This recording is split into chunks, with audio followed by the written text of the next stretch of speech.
مشکات المصابیح کے اندر ایک حدیث پاک ہے کہ کچھ فرشتوں کی اللہ نے ڈیوٹی یہ لگائی ہے کہ وہ زمین کا طواف کرتے ہیں، زمین میں پھرتے ہیں، جہاں بھی انہیں محفل ملے، مجلس ملے، جہاں پر اللہ کا ذکر ہو رہا ہو، اللہ رب ذوالجلال کی حمد و ثنا ہو رہی ہو، وہاں پر آتے ہیں اور اپنے پروں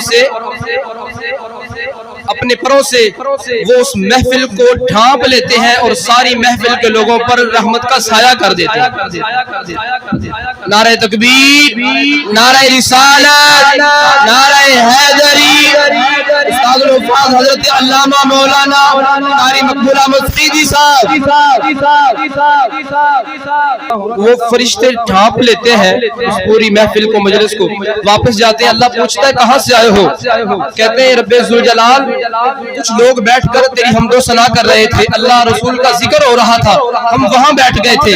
اللہ فرماتا اچھا چلو میں نے ان کو دوزخ سے آزاد کر دیا اور جنت میں ان کا نام لکھ دیا ہے۔ عرض کرتے مولا ایک بندہ اپنے کام سے آیا تھا، ایک بندہ محفل میں نہیں آیا تھا، اپنے کام سے آیا تھا۔ اللہ مسکرا کے فرماتا ہے لا یشقا جلیسہم، وہ محفل اتنی پاک ہے کہ ان کے پاس اپنے کام سے بیٹھنے والا بھی بدبخت نہیں رہتا۔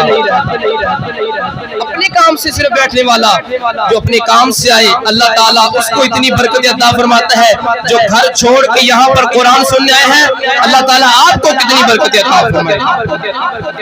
وہ نا ایک ہوٹل پہ اللہ والے گئے، دیکھا کہ ایک چھوٹا بچہ کام پہ لگا ہوا، آپ نے پوچھا بھائی ادھر آؤ، آپ نے کہا بھائی آپ کیوں ادھر کام کرتے ہیں، آپ کو پڑھنا نہیں آتا؟ کہتے پڑھنا آتا ہے، بس غریبی ہے اور ہوٹل پہ کام کرتا ہوں، گزارا نہیں ہوتا۔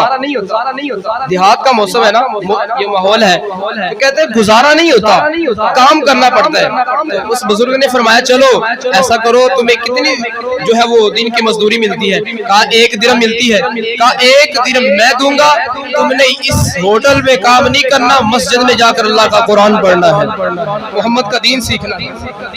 تو ایسا ہی چلتا رہا۔ 2 دن کے بعد پتا چلا اس کی ماں کو، وہ صلی اللہ علیہ کے پاس چلی گئی، کہا کہ آپ نے یہ کیا کر دیا میرے بیٹے کو؟ اچھا بھلا چنگا بھلا کام تے لگا سی، انہوں ہٹا کے تسی کہڑے پاسے لاجتا ہے؟ مولوی بن گیا تو بھوکا مرے گا۔ آپ نے پھر اس کو ہوٹل پہ لگوا دیا، اس کی ماں نے۔ 2-3 دن کے بعد آپ پھر گئے، آپ نے کہا چل بیٹے 2 درہم لے لینا، ڈبل مزدوری لینا، لیکن کام نہیں کرنا، اللہ کا قرآن پڑھنا ہے، محمد کا فرمان پڑھنا ہے۔ کہتے ہیں کہ وہ اسی 2 درہم میں، 1 درہم میں، 2 درہم میں اتنی محنت ہوئی، دینے والا اور لینے والا اتنے خلوص سے پڑھتے اور پڑھاتے رہے کہ جو دینے والا تھا وہ بھی بڑا تھا، جو لینے والا تھا وہ بھی بڑا تھا۔ پتہ ہے وہ کون تھے جنہوں نے پیسے لیے؟ جنہوں نے پیسے لیے وہ امام ابو یوسف تھے، اور جنہوں نے پیسے دے کر پڑھایا تھا وہ امام اعظم ابو حنیفہ تھے۔ اتنا مقام ہے۔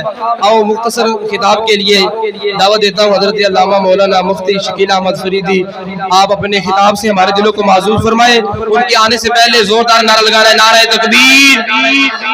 آواز کم ہو گئی ہے، وہ اندھیرے میں بیٹھے ہیں، اللہ انہیں دیکھ رہا ہے۔ نعرہ تکبیر، نعرہ رسالت۔